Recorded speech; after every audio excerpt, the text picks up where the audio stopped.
Kung nagtataka kung bakit madilim, kasi ilaw eh. At saka makulimlim din sa labas. At kung nakikita nyo mukhang pormado ako, dahil meron na naman tayong dadayuhing bagong copy dito lang mismo sa Pasig City.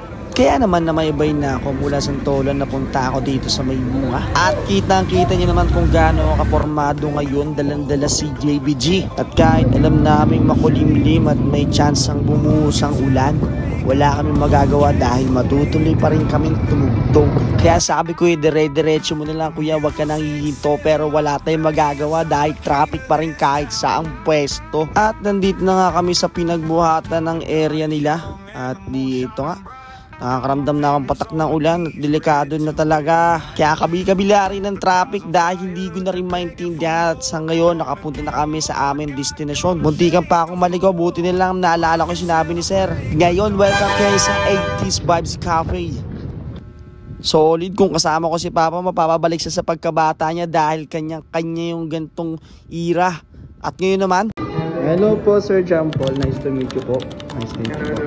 Alright. Ang ganda ng vibe niyo sir ah. Anong ano niyo di? Kakatumas nyo lang pala kahapon sir no? Ha? Kakatumas nyo lang pala kahapon. Oo, so 2 months tama, 2 months na pala kahapon. Kahapon to, 2 months po. Kailan po? Ano, April po nag-umpisa? Anong April 20 siya nagsimula Easter Sunday para maganda yung simula. Maganda na. Easter Sunday nga, pagkabuhay. Okay, pagkabuhay. Saktong-sakto.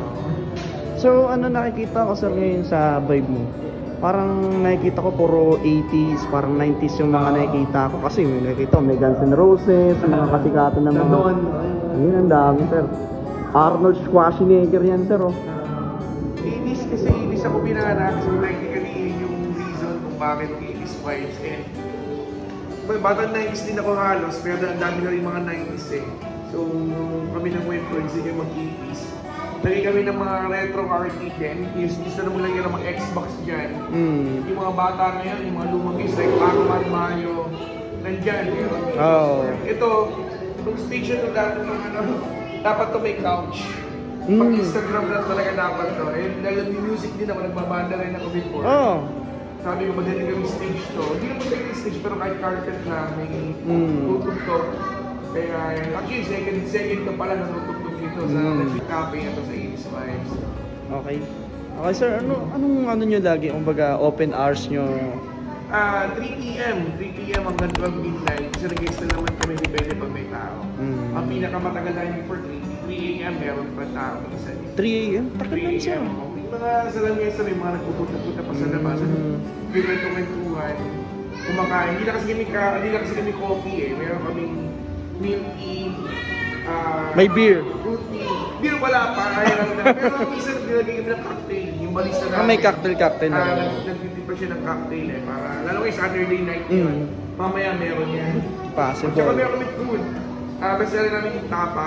You know? Tapa don't preach. Kung tawagin. Iinis nga madali yung Tapa don't preach. Imanon. Tapa don't preach. Tsaka yung mga Hungarian namin. Bagay pala ito sa mga couple kasi nagde-date. Pwede place nyo siya ganun kalaki pero pang-good vibes naman yung malaki. Ang ganda nga sir, nakikita ko parang 90s, 80s to kasi nakikita ko kasi lahat ang daming yung mga sikat dati. Hindi mga di pa ako pinapanganak yun eh. Pero solid yung mga nila. Ang galing. So, saan pa naman, sir? Saan para malolocate tong nyo? Dito siya sa may Sandoval, sa may pinagbuhat ng Pasig. Yung naging second branch namin to, or main branch. First branch namin sa AAA shopping center mo sa East Bank. Pasig din siya, Pasig din. Bago kapunta ng Cambridge, pero sa kabilang side. Left side yan. Kasi yung second branch, pero yung pinaka-main namin kasi yun, parang kiosk or stall lang yan. So, parang nag-version talaga. Dito lang, pwede ka kung from Taytay ka, pwede ka mag-C6. Kung anong klaseng malapit-lapit lang yan sa pinagbuhanan sir. Tsaka nasa Waze naman na kami. Kung sila lang iyan yung Waze, sa Grab, meron eventually magkakaroon tayo ng Grab na food panda naman. Sir, pansin ko sir, wala bang bayad yung yung arcade nyo? Wala, free yan eh. As long as nag-order ka ng coffee, may mga nila kang kids, pag-enjoyin mo dyan. Ang galing So, eh. No? ano lang talaga. Wala talaga siyang wala siyang Free lang bayad. yan, no? Hindi At na isa kami dyan. papabayad dyan kasi for fun talaga yan, for ano yan. Parang libangan na nila. Diba? Pero sa ating mga gusto mag-rent ng place, dito sila nagpapareserve sila for maglalaro ng mga Chess. Yes. baby tournament, tsaka meron din silang sinadjust yung mga training cards daw. Okay, so balak na dito magpa-reserve ng 4 hours. Ticket selling yata sila, may free coffee, gano'n na ginagawa nila. Ang galing. May mga nakaganon kami, and then pwede rin kayo mag-accept na kunyari, yung mga birthday, pwede silang magpa-reserve dito, then yan, yung mga bata, pwede silang mag-arcade dyan. We can also have tutugtog sa mga musician natin, to give chance nila manood sa mga musicians. Siyempre, may bayad din yun. So, yun ang mangyari. May celebration dito, may music dito, may fun dito. So, nandito na lahat. Nice one. Ang galing, sir. Sobra. Hopeful po ako na maging mas maganda. Alright. Kaya ayayin mo na yung tropa mo, halina dito. Aircon sila, picture pang IG. At syempre mga masasarap na food. Syempre may beverages tayo dyan. Order lang kayo kung gusto nyo. Chandelier, nakaka-relax.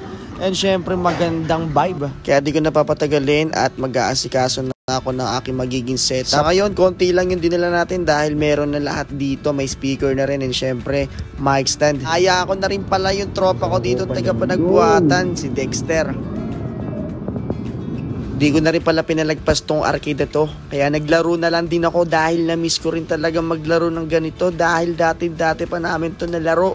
Akala namin mawawala na, yung pala babalik pa at mas maganda dahil may 26,000 games dito guys. Sobrang dami, malalaro mo ba lahat yun? Meron sila dalawang arcade dito. Makita ko naman sa inyo yung aming sound system.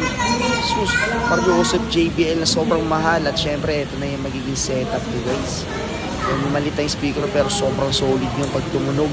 Nakaka-aesthetic. At kaya naman simulan na ang setup.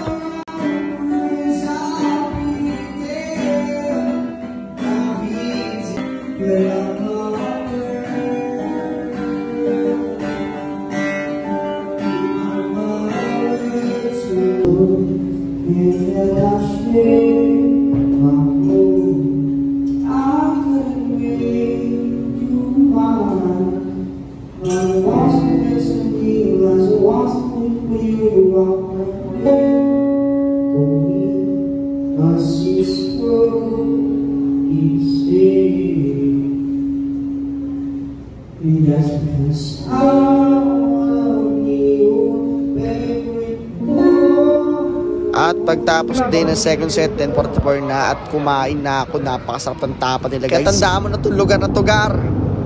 Tingnan mo naman dahil napakaganda ng place. So, sino bang hindi mabibigyan sa ganyan ganda? Available ang basker tuwing Sabado.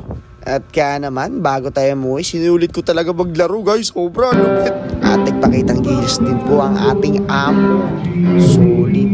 Dahil isa rin pala siyang bandarista. Sa mga gusto makakita ng full live acoustic session guys, matatlong video ako nag-live at naka-post siya. At makikita nyo na lang po dito sa aking profile.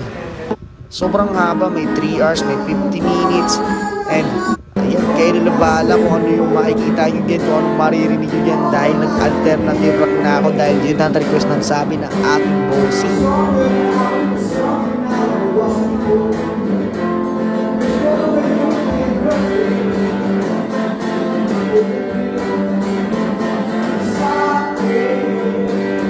At na matapos lahat ng session ko, eto naman ako. Si tanggal dito, tanggal doon, linis dito.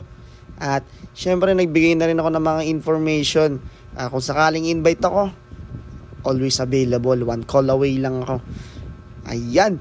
At natapos na rin ang gabing walang sawang ingay guys. Sobrang solid. Natapos kami 12 AM. Actually 1 AM na eh. Napakanta pa tayo kasama ng ibang customer natin. Sobrang solid guys. Kaya kung mapapadayo kayo dito guys, hindi pwedeng hindi kayo kakanta. Mwah!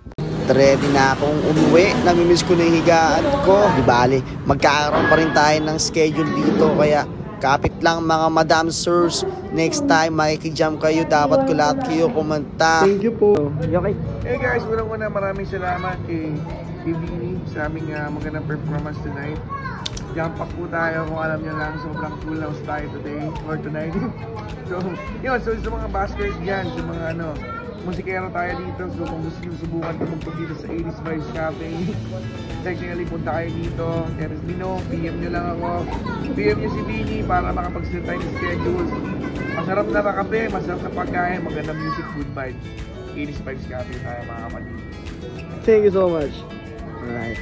Maraming salamat 80s Vibe Cafe. At dahil dyan, ngingiti ako pa uwi. At syempre busog. Again, thank you so much 80s Vibe Cafe sa napakagandang venue at bagong cafe nyo. More blessings to come. At kung nagustuhan nyo ang ating video, pwede nyo rin akong i-invite sa inyong mga bagong cafe dyan. Madaling kausap. Lalo na sa Travel Basker. Kaya saan pa kayo, invite nyo na kami sa inyong mga bagong cafe dyan. Open for collaboration, just PM me. All the details nandito lang sa caption na to. At yun lamang mga kapatid, maraming salamat sa suporta nyo. Hanggang sa muli. And to God be the glory.